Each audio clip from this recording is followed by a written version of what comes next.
Saudara-saudari, para pecinta aroma karmel yang terkasih dalam Yesus, selamat bertemu kembali dalam edisi Renungan Mingguan. Hari ini kita memasuki Minggu Paskah kedua, dan minggu ini disebut sebagai Minggu Kerahiman Ilahi. Nah, saudara-saudari, pesta kerahiman ilahi yang dirayakan pada setiap hari Minggu kedua masa Paskah itu diresmikan oleh Paus Yohanes Paulus II pada tanggal 30 April tahun 2000 bertepatan dengan kanonisasi Santa Faustina. Pada kesempatan itu Paus menjelaskan bahwa pesta kerahiman ilahi diadakan pada hari ke-8 setelah Paskah yang membawa kita semua pada kepenuhan rahmat kebangkitan Tuhan Yesus. Pesta ini menjadi puncak dari semua misteri dan rahmat di sepanjang pekan suci dan hari Paskah.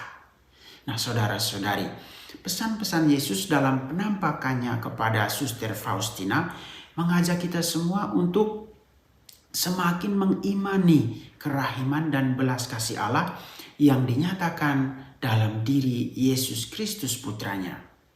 Oleh karena itu pada pesta kerahiman ilahi ini, pertama-tama marilah kita mengucap syukur dan berterima kasih atas kerahiman dan belas kasih Allah yang sudah dicurahkan dengan cuma-cuma atau secara cuma-cuma kepada kita semua. Kerahiman itu adalah sifat kasih Allah yang serupa dengan sifat rahim seorang ibu. Seperti rahim yang melindungi, menghidupi, menghangatkan, memberi pertumbuhan, menjaga dan membawa kemana-mana, demikian pula kasih Allah terhadap umat manusia. Dengan kerahimannya Allah melindungi, menghidupi, menghangatkan, memberi pertumbuhan, menjaga dan juga membawa kemana-mana. Nah, seperti janin yang tidak dapat hidup dan berkembang tanpa rahim seorang ibu, demikian pula manusia tidak akan dapat hidup tanpa kasih kerahiman dari Allah. Dan devosi kerahiman ilahi itu sangat menekankan segi doa dan pelayanan untuk mewartakan bahwa Allah itu Maha Rahim. Nah, saudara-saudari sekalian, seperti yang kalian lihat dalam gambar kerahiman ilahi, itu ada tulisan, Yesus engkaulah andalanku. Nah, karena itu saudara-saudari, dengan iman yang sudah kita miliki, kita hendaknya semakin berharap pada kerahiman ilahi dan berani untuk melakukan tindakan-tindakan belas kasih kepada sesama. Ketika kita mengandalkan Tuhan, maka pengampunan dan damai akan menjadi buah dari kerahiman ilahi. Nah, kedamaian inilah yang selalu diberikan Yesus ketika ia menampakkan diri kepada para muridnya.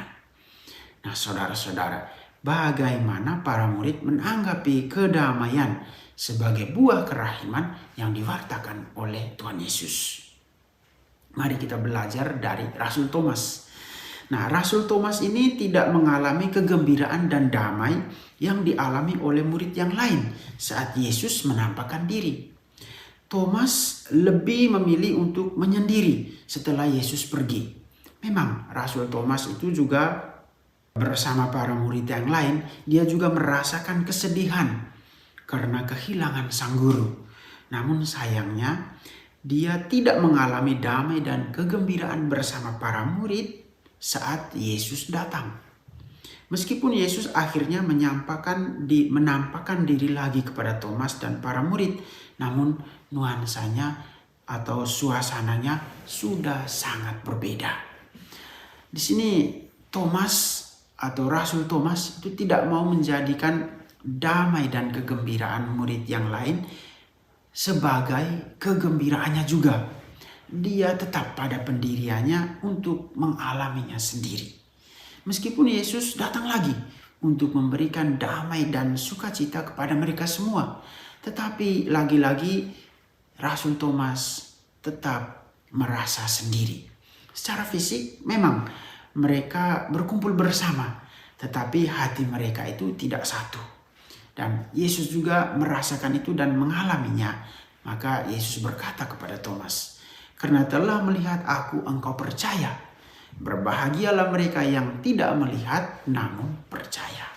Nah, saudara-saudari sekalian, semoga kita tidak memilih untuk menyendiri ketika yang lain itu bergembira.